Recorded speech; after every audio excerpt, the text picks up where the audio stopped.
భూదాన్ భూములపై ED action. Bhoodan భూములపైన ED action అనేది చాలా కసరత్తుగా ఒక ప్లానింగ్ ప్రకారం జరగడం అనేది జరిగింది. చాలా చోట్ల మన ప్రభుత్వ అధికారులు కూడా ఈ భూముల కొనుగోలు చేయడం కూడా జరిగింది. ఏదైతేనేంది ఆ యొక్క పనికి మొత్తం కూడా అధికారులందరూ కూడా ఆ భూములన్నింటినీ కూడా జప్తు చేయడం అనేది జరిగింది. ఒక సంచలనమైన వార్తగా దీన్ని చెప్పుకోవచ్చు. ఒకసారి చూసినట్టయితే కేసులో దూకుడు పెంచిన అధికారులు, భూముల అమ్మకంలో ఇద్దరి ఆస్తుల జప్తు, కొనుగోలుదారుల్లో ఐఏఎస్ ఐపీఎస్లు, మున్ముందు ఏం జరుగుతుందన్న ఆందోళన, భూదాన్ భాగవతంపై ఒక అద్భుతమైనటువంటి కథనం ఇది. అసలు భూదాన్ భూములు అమ్మకాల వ్యవహారంలో కీలక పరిణామం చోటు చేసుకుంది.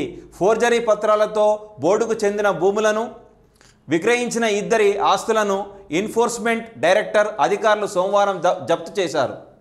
భూములు కొన్న ఐఏఎస్ ఐపీఎస్ అధికారులతో పాటు మరికొందరు ప్రముఖుల్లో ఇది కలవరాన్ని కలిగిస్తుంది. పెద్ద పెద్ద మనుషులే ఉన్నారు. ఎందుకంటే వేల కోట్లు లక్షల కోట్లు భూమి పెరగడం వల్ల ఆశతో కొనుక్కోవడం అనేది జరిగింది. కాకపోతే ఏంటంటే అది ప్రభుత్వ భూమని వీళ్ళకి తెలియదట బాబు. అంటే అంత పెద్ద అధికారులు వాళ్ళు. అసలు ఈ భూముల కథ ఏంటి, అసలు ఇది ఏంది, ఈ కథ ఏంది, ఈ కార్ఖాన ఏంది ఒకసారి మనం చూద్దాం. అసలు ఏం కథ ఇది? రంగారెడ్డి జిల్లా మహేశ్వరం మండలంలోని నాగారంలో జరిగింది ఈ కథ అంతా. రంగారెడ్డి జిల్లా ఇది మహేశ్వరం మండలంలోని నాగారంలో ప్రధానంగా జరిగింది. ఇక్కడ జరిగిన దాంట్లో 181, 182 సర్వే నెంబర్లో 103 ఎకరాల భూదాన్ భూములు ఉన్నాయి. అసలు యాక్చువల్గా ఇక్కడ ఏమున్నాయంటే గుర్తుపెట్టుకోండి. ఇక్కడ ప్రధానంగా ఈ సర్వే నెంబర్ గుర్తుపెట్టుకోండి. 181, 182, 103 ఈ ఎకరాల్లో భూదాన్ భూములు ఉన్నాయి. అంటే దానం ఇచ్చిన భూములే ఉన్నాయి. ఆ భూముల్ని మళ్ళా వీళ్ళు కొనుగోలు చేయడం అనేది జరిగిందట. మళ్ళా ఆ వారసరాలు దానం ఇచ్చిన వాళ్ళు కూడా మాదే అని కూడా మళ్ళా లొలిగిపోయారట. అది దాని సంగతి, ఈ కథ అంతా.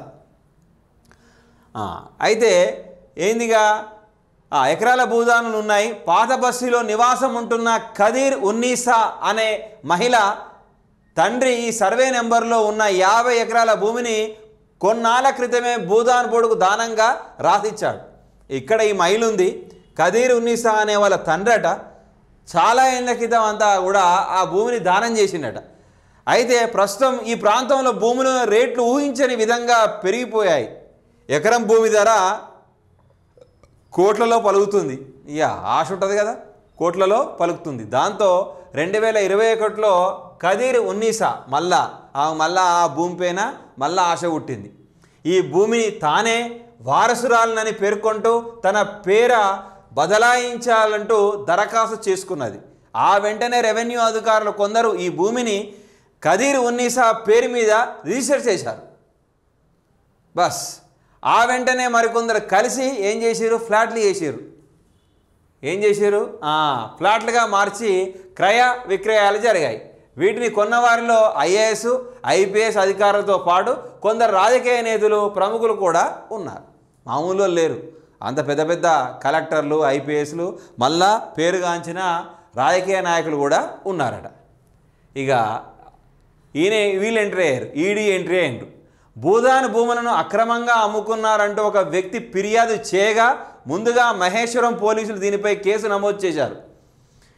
ఈ ఎఫ్ఐఆర్ ఆధారంగా ఈడీ అధికారులు కూడా కేసు రిజిస్టర్ చేశారు. భూదాన్ భూములు ఖదీర్ ఉన్నీసా పేరు మీద రిజిస్టర్ అయినప్పుడు రంగారెడ్డి జిల్లా కలెక్టర్గా ఉన్న ఆమోయ్ కుమార్ను నోటీసులు జారీ చేసి పలుమార్లు విచారించారు.